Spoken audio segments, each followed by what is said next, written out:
महाविद्यालय के प्रशाल में भूगोल विभाग एवं IQAC के सहयोग से भौगोलिक प्रदर्शनी का आयोजन किया गया। कार्यक्रम की शुरुआत दीप प्रज्वलन के साथ हुआ, जिसमें प्रो. डॉक्टर दीपो महतो, प्राचार्य TNB college, prof. Doctor Anirudh Kumar, प्राचार्य BN college Bhagalpur, prof. Doctor Umesh Prasad Singh, पूर्व विभागाध्यक्ष भूगोल विभाग, प्रो. डॉक्टर शरद चंद्र मंडल, पूर्व विभागाध्यक्ष भूगोल विभाग, प्रो. डॉक्टर वीरेंद्र प्रसाद शर्मा, पूर्व विभागाध्यक्ष भूगोल विभाग, डॉक्टर प्रशांत कुमार, विभागाध्यक्ष भूगोल स्नातकोत्तर विभाग TMB विश्वविद्यालय भागलपुर एवं डॉक्टर जनेंद्र कुमार ने सामूहिक रूप से किया। उसके बाद कुलगीत का गायन किया गया। मंच पर विराजमान सभी सम्मानित अतिथियों का स्वागत संबोधन डॉक्टर जनेंद्र कुमार, विभागाध्यक्ष भूगोल TNB महाविद्यालय के द्वारा किया गया। वहीं विषय प्रवेश डॉक्टर राधा कुमारी, सहायक प्राध्यापक TNB कॉलेज के द्वारा किया गया। आपने प्रदर्शनी के महत्व पर प्रकाश डालते हुए बताया कि पर्यावरण को जीवंत बनाए रखने के लिए जागरूकता जरूरी है। इसके बाद आगत अतिथियों एवं जज महोदय के द्वारा प्रदर्शनी का अवलोकन किया गया। मैं यही बताना चाहूँगा कि सर्वप्रथम तो हम लोग शिक्षक हैं और ज्योग्राफी संबंधित सारे थॉट मॉडल बच्चों को पढ़ाते रहते हैं, लेकिन बच्चों पे इसका क्या प्रभाव है, बच्चे क्या कर रहे हैं, ये आउटपुट है सर। एक तरह से हम लोग की सालों की मेहनत की आउटपुट आज बच्चे दिए हैं, तो एक बच्चों से ही हमें प्राप्त हुआ है। और बच्चा जब समाज के प्रति जागरूक हो, वो मॉडल सिद्धांतों के माध्यम से वो समाज को जागरूक करने का प्रयास करे, तो मैं समझता हूँ कि सबसे अधिक जागरूकता की बात होती है।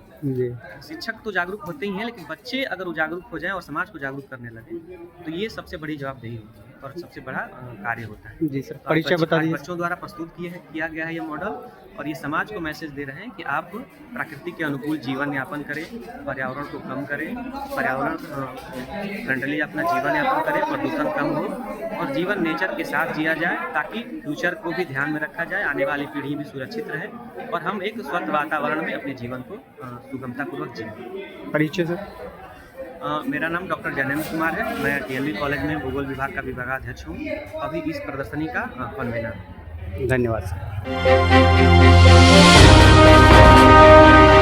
भागलपुर के जोगसर थाना क्षेत्र में एक बार फिर अपराधियों का आतंक देखने को मिला। मोक्षदा हाई स्कूल के पास स्थित एक चाय दुकान पर बैठे दुकानदार सुमित कुमार को अज्ञात अपराधियों ने गोली मार दी। गोली सुमित के सिर और हाथ में लगी है, जिससे वह घायल हो गया। प्रत्यक्षदर्शियों के अनुसार सुमित कुमार अपनी चाय दुकान पर बैठकर ग्राहकों को चाय पिला रहा था। इसी दौरान अचानक गोली चलने की आवाज सुनाई दी।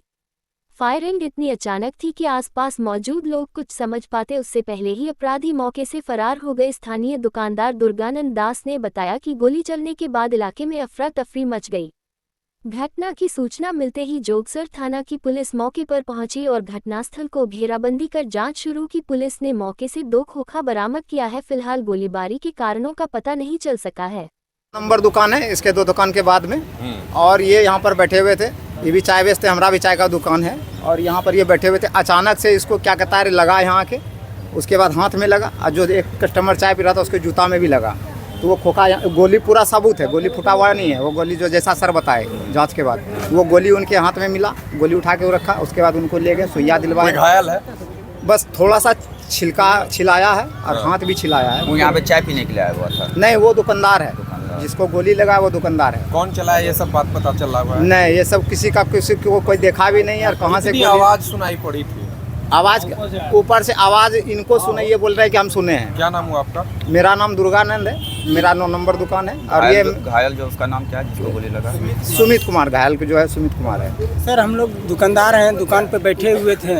कहीं से अचानक गोली आकर के सिर में लग गया, उसके बाद हाथ में लगा। घायल है? जी सर। कौन गोली चलाया था ये कुछ जानकारी? ये नहीं जानकारी, कहीं से आया तो सर जानकारी कैसे होगी? गोली का आवाज़ सुने थे? जी हम तो नहीं सुने थे सर। क्या कर रहे थे वो यहाँ पे जिनको गोली घायल हुआ है? वो तो दुकानदार है सर, चाय दे करके कस्टमर को बैठे हुए थे। हाँ, अचानक गोली? जी सर। आपके कौन है जो घायल? मेरा भाई है, छोटा भाई है। जी। कहाँ के रहने वाले हैं? नारायणपुर। आपका क्या नाम हुआ? मेरा नाम रवि कुमार।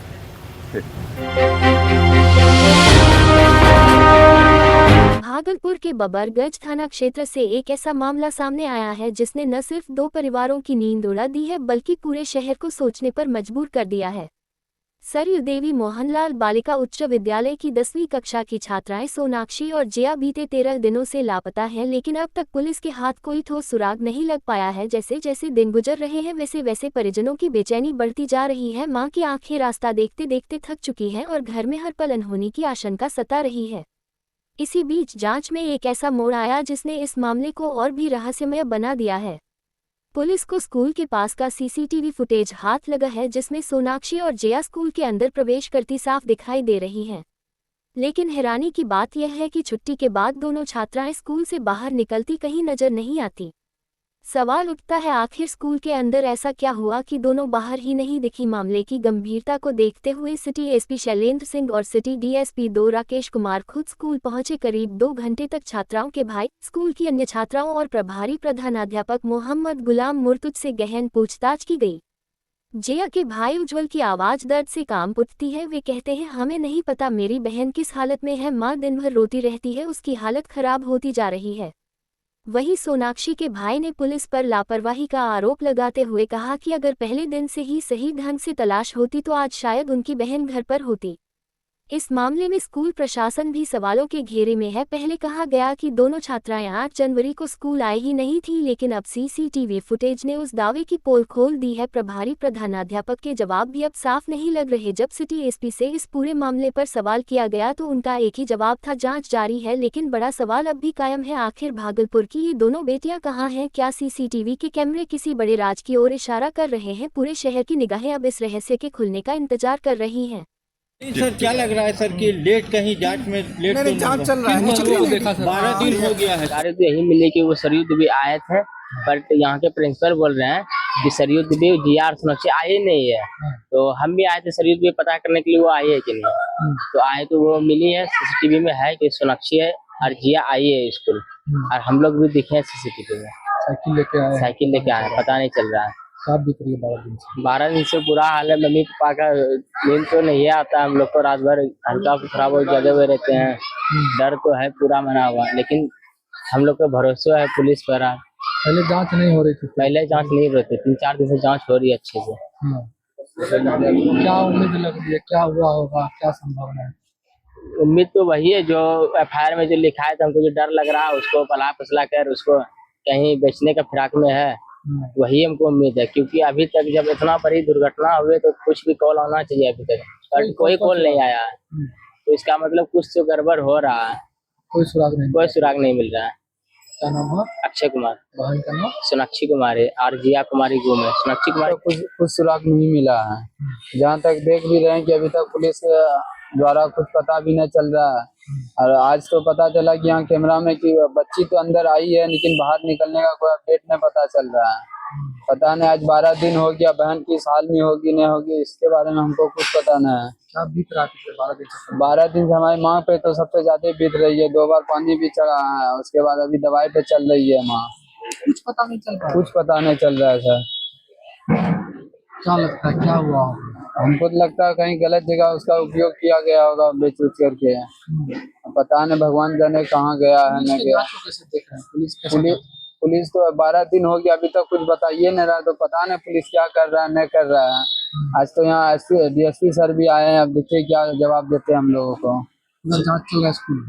जांच तो चल रहा है, लगा के दूसरा बार आया है यहाँ जांच करने के लिए, लेकिन अभी तक कोई सुराग नहीं पता चला है। क्या कहोगे, किसी सरकार से कुछ गुहार भी लगाओ? सरकार से हम यही दरखास्त करना चाहते हैं कि हमारी बहन को जल्द से जल्द खोज करके वापस कर दीजिए, क्योंकि हमारी बहन एक ही थी। 10th का एग्जाम देने वाली थी फरवरी महीना में, लेकिन अभी तक कुछ पता नहीं चल रहा है किस हाल में होगी बहन नहीं होगी, अभी तक कुछ नहीं पता है। क्या नाम है? मेरा नाम है उज्जवल कुमार। बहन का क्या नाम है? बहन का नाम जिया कुमारी है। साल है उम्र 15 साल। में आदमी लोग पहुँचे हैं, भक्तगण आसपास के इलाके के जो भी भक्तगण हैं सभी कथा पंडाल में पहुँचते हैं। कल काफ़ी मात्रा में भीड़ थी, आज भी काफ़ी भीड़ है। अभी यह शुरू होने वाली है, थोड़ी कम है, लेकिन जैसे जैसे समय बीतता है वैसे वैसे लोगों की भीड़ बढ़ती, भक्तजन उमड़ करके आ रहे हैं। और यहाँ पर कथा बहुत अच्छी हो रही है, क्योंकि हमारा सनातन, हमारी सभ्यता क्या है, हमारी संस्कृति क्या है और हमारा धर्म क्या है उसके बारे में बता रहा है, और वो बताना सही है, जिनके लिए हम सभी तमाम भक्तजन इस कथा पंडाल में पहुँचे हैं। और भी लोग यहाँ पर मौजूद हैं, और भी लोग यहाँ पर मौजूद हैं, और भी भक्तगण अभी आ रहे हैं, बहुत आगे हैं और भी आ रहे हैं। क्या नाम हुआ? अजय कुमार शर्मा। कौन टोला है?